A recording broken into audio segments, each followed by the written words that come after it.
Ableton's convolution reverb. If you don't know what you are looking for, you could easily miss it. It's in the Audio Effects Reverb and Resonance folder, under Hybrid Reverb. Even then there's more digging to do. Above the blend control, you'll see the word serial and a little diagram that looks not unlike the old algorithm diagrams on the Yamaha DX7 panel.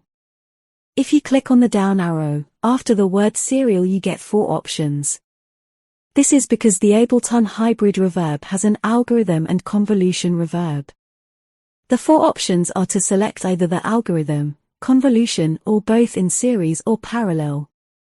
For this instance, just select convolution until you get used to it. Then you can experiment with mixing it with the algorithmic variety. You'll notice that the controls in the middle get grayed out. These are blend, decay, size, damping, shape and bass molt. I'm guessing that these are the parameters that are set by the impulse response sampling. There are still plenty of things that can be altered though.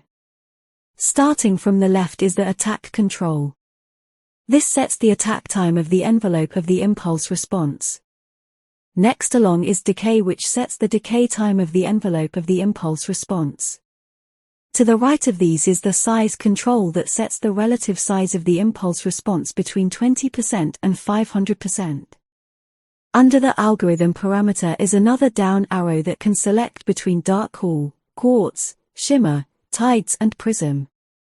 Next to this is the freeze section. Not only can you freeze the reverb decay so that it sustains infinitely, but you can click the arrow next to it to add the input signal. Next along is the delay control, which adds time in milliseconds to the pre-delay time. Modulation is the next control, and this adds movement to the reverb tail. Last in this section is the rather unusual bass X. This controls the crossover frequency of the bass, which is scaled by the bass molt rotary control underneath it.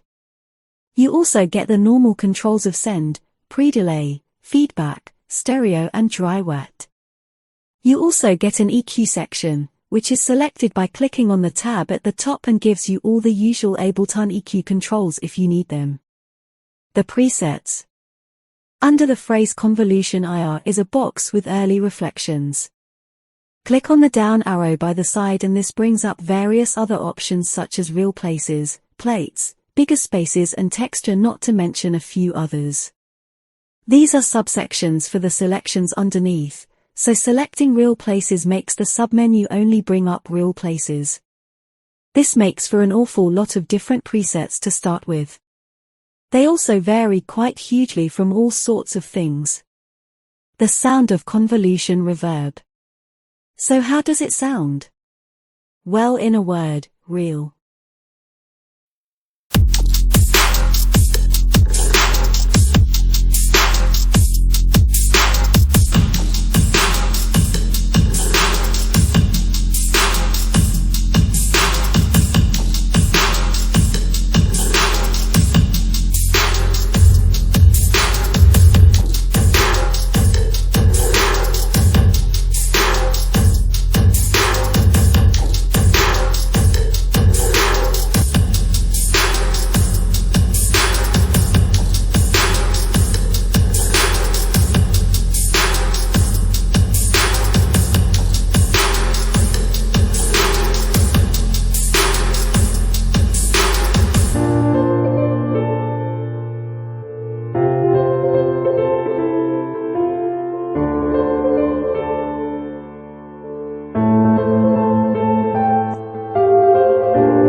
true. Sitting right to me, it's not that new, not that new, not that new.